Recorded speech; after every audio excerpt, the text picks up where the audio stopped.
Hey everyone, it's Justin and welcome back to my YouTube channel. Today I have a very special video to share with you, sharing some brand new side order products by Tim Holtz for Sizzix. Thank you so much to scrapbook.com for sending me these products in advance to play with. I had so much fun.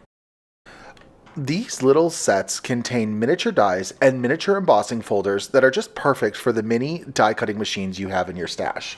Let's start by going over these products. The first one I wanted to show you is the Fresh Brewed side order that has a couple coffee configurations and this really fun coffee embossing folder. The second set is the Christmas Mini side order, which contains a snowman, a Santa, a candy cane, a gingerbread man, and some holly, along with a candy cane mini embossing folder.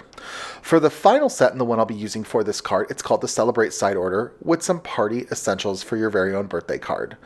As I said previously, these side orders are designed for those little die cutting machines, and this was a perfect opportunity to pull out my Spellbinder Scout in rose quartz, available exclusively at scrapbook.com. For my birthday card, I am going to be using the birthday pattern paper with the Celebrate side order, and I wanted to show you a little bit of what's included. There's a bunch of these fun birthday die cuts, or really any sort of celebration die cuts that you're going to be able to use to really jazz up your card. So I've got them all laid out that I'm going to go to later, and next I'm going to pull out my birthday pattern paper collection for a little bit of colored inspiration. I have a handful of papers that I'm going to be using, including a blue, a red, a pink, a yellow, and a teal color that's going to just be perfect for this card. I do cut each of the solid colored pieces of paper on the long side, so they end up being about 4 1/4 by 2 3/4 inches, and this is just going to make my die cutting and embossing later on a lot easier. So once I've got them all die cut, I decide for the pink paper, I grab a half sheet and I tack down the birthday hat dies with some 1-inch mint tape. For the celebration banners, I use my 1-inch mint tape on the teal and blue. And for the balloons, I use the yellow star pattern along with the reddish orange pattern as well. I also decide to die cut the piece of confetti one time from each of the colors as well. I just wanted to show you one time I'm going to pass this through my die cutting machine and get everything all situated for my card. Now that I've got all of my die cuts ready to go and set off to the side, it's time to do a little bit of ink blending. Because I used pink paper for both the top and bottom piece of the birthday hat, I decided to distress it with a little bit of lumberjack plaid distress ink. I love that the lumberjack plaid gives a nice sort of pink tone to using it with red. I use my Misty Precision glue press to go ahead and adhere the top layer, which I did not ink blend at all, on top of that ink blended layer, and it really makes a nice piece to put onto my project. Next, for the orange balloon, I still use that lumberjack plaid color. It's a very reddish orange, and I thought that the lumberjack plaid, since I had it out already, would be a great way to just sort of use the same color. I die cut the balloon strands from some scrap white cardstock, and I'm going to adhere the balloon strand directly to the back of the balloon. I do want to apply a little bit of a pressure with acrylic block to get it all into place. I use mustard seed distress ink on my yellow star balloon die cut, and I distress one edge a little bit more heavily, and then on the other edge I pick my die cut up and I just sort of brush the side of it with my ink blending tool to give a little bit of that distressed edge. Repeating my process for the white balloon strand, I go ahead and put a little bit of liquid adhesive and I put the balloon strand into place, and then I pull in an acrylic block to place on top for extra pressure. Next, I'm going to adhere the teal portion of my celebration banner on top of the blue piece for it. And this is going to give it a really nice dual tone of using both that teal color in addition to that dark blue paper color as well. Next, let's work on a little bit of embossing. I pulled the pink, yellow star, and teal papers that we'll be using with the embossing folder. I cut these panels once again, so they are going to be 1.5 inch by 4 1/4 inches that I will use on my card. For the pink, I pull in that lumberjack plaid once again to distress the edge, and this is going to give a nice variation of color, and it's really going to amp up that detailed edge of the project. Like I said, that lumberjack plaid distress ink does have a little bit of pink in it already, so it's the perfect candidate to use with pink paper. I'm going to repeat the same process using mustard seed ink on top of the yellow star piece that I have cut out. out. I love how that light yellow contrasts with the darker yellow of the mustard seed, and once again, adding that distressed edge is really going to make this portion of the card stand out. Finally, I'm going to use some Peacock Feathers Distress ink, one of my favorite colors, and distress the edge of the teal panel that I've cut.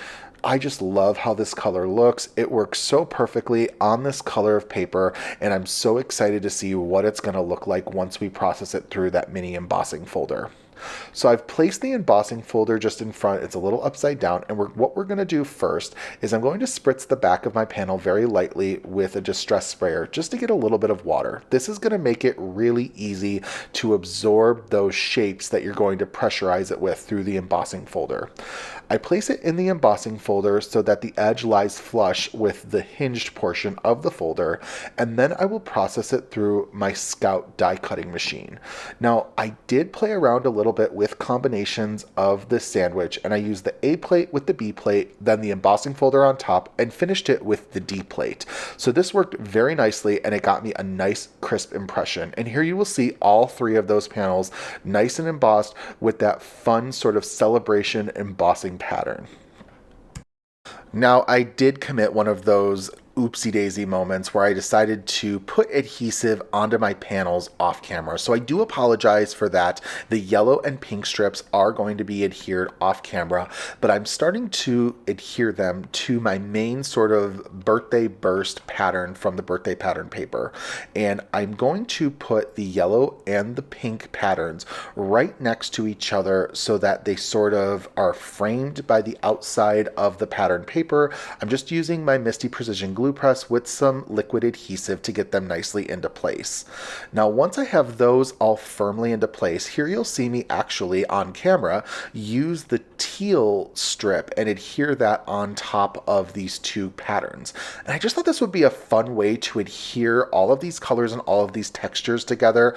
Don't be afraid to overlap your die cuts. It adds some really fun effects, and you can play around with how often and how frequently different colors appear on your project. What I also love using about liquid adhesive is that during its use, you can kind of shift around your die cuts to get them into the perfect position for your card. So I like to use that when I don't want to fully commit to my initial location for them. So liquid adhesives are absolutely fantastic for that. So we've got to start to our main panel of the card, but I did decide I wanted to add a little bit of extra pop to it as well to make it even more special. I pull in some Snowflake White Paper Splatter Watercolor by Picket Fence Studios, and I thought it would be extra special to splatter this onto this panel.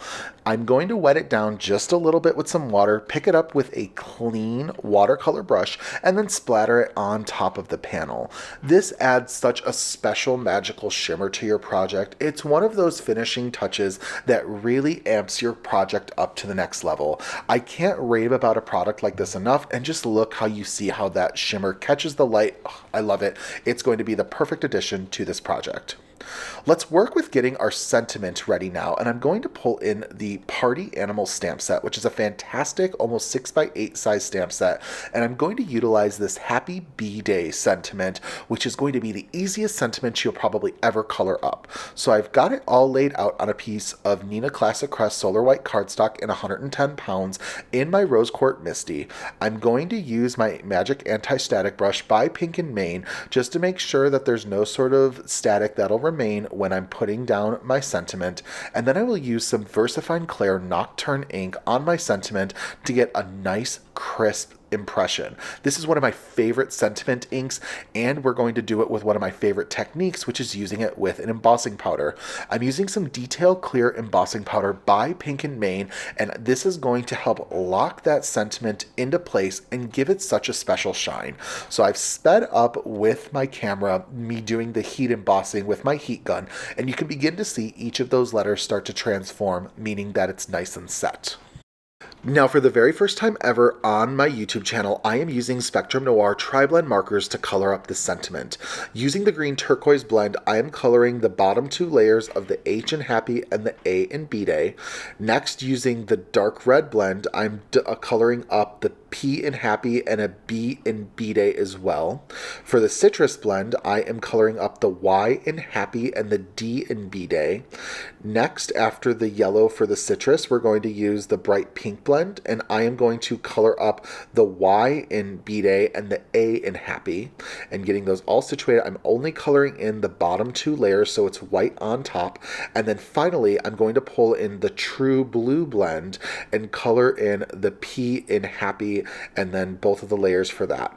Using the coordinating die set, I will go ahead and die cut my sentiment, and it's going to be perfect for the card. All of those colors are going to so perfectly coordinate with each of the colors that we've already selected from the birthday pattern paper collection. I'm going to use that 1-inch mint tape once again and die cut my sentiment through my Spellbinders Scout in that rose quartz color. Once again, exclusive only in this color on scrapbook.com, so if you love it, be sure to grab it using one of the links below. I am going to start to map out my card, and I know I want that happy birthday sentiment right in the center. I'm using my Misty Precision Glue Press to adhere my birthday banner nicely into place in the top left corner. I do like to utilize an acrylic block for a little bit of extra pressure to make sure everything is nice and adhered. I'm going to overlap that yellow balloon on top of the banner, and then my orangish red balloon I will nicely adhere using my Misty Precision Glue Press as well, but on the right side of the card, still using that block to get some really good pressure. I'm going to put adhesive on the back of my birthday hat, and I'm going to put that in the lower right-hand corner of the card. And then I'm going to use some foam strips on the back of my Happy B-Day sentiment. I love these scrapbook.com foam strips. They work so perfectly for adding a little bit of a lift to the focal images of your card. And because of how thin they are, they're super easy to use on your projects as well. So I'm going a little overboard, but if you can't see it, I don't believe that there's too much, any such thing as too much foam tape. So I've gone ahead, removed the backing, and adhered it to my project. This stands out so perfectly. I love the way that we colored them. And now it's time to pull in those little colored pieces of confetti that we die cut at the beginning of this project. Since I have 5 of them, 1 in each of the solid colored papers that we're using for this card, I decide to use them to really fill in some of that emptier space for the project, which is exactly what my intention was when I had die cut them. I just didn't know at the time where exactly those places would be. So I'm adhering each of them to fill in the gaps of the card, and I just love making sure that they are being adhered on top of a color that they are not themselves. So for example, I put the yellow star confetti on top of pink paper along with the teal, and now I'm taking that orangish red confetti and putting it on top of the teal. It's going to really help it pop. For example, if I put the teal confetti on top of the teal panel, it would kind of blend in and not really be very noticeable. So make sure to take advantage of overlapping them on top of colors that will give a nice contrast. We're going to finish up by adhering a little bit of the pink confetti. I love that my Misty Precision Glue Press lets me get fine lines of glue onto these smaller pieces of confetti and adhering it to my card. This would also be a fantastic opportunity to use some double-sided adhesive as well and die cut from those to get the confetti shapes. I'm going to use some silver glossy dots by Pink & Main. If you haven't seen before, Pink & Main is one of my all-time favorite embellishment companies, and we're going to put some of these silver glossy dots onto our card panel as well. This is going to add a little bit of extra special glimmer and glitz that I always love to include with my projects. I like to also work in odd numbers as well. Since we're at the very tail end of our project, it's time to trim off the excess that overlapped off the sides. I'm using some fine detail scissors just to cut those little bits of confetti off to make sure that everything is flush to my A2 sized card. When my edges are nice and clean, it's time to take my Misty Precision Glue Press, put some liquid adhesive on the back of my panel, and adhere it to an A2 sized card base. And there you have it, a card that's perfect to send off using the brand new side orders by Tim Holtz for Sizzix. Once again, a huge thank you to scrapbook.com for sending me these side orders in advance to play with. Off camera, I made 2 more projects using both the Christmas Minis die set of side orders and the Fresh Brewed set as well. Don't forget, if you haven't already, to like and subscribe to my YouTube channel. And if any of these products inspired you to do a little bit of shopping, I would love if you use some of the affiliate links below. They help support me in my crafting, and you can use them, of course, at no additional cost to you. Thank you once again for stopping by my channel today. I hope these side order cards provide you with some fun and crafty inspiration, and I'll see you real soon. Goodbye.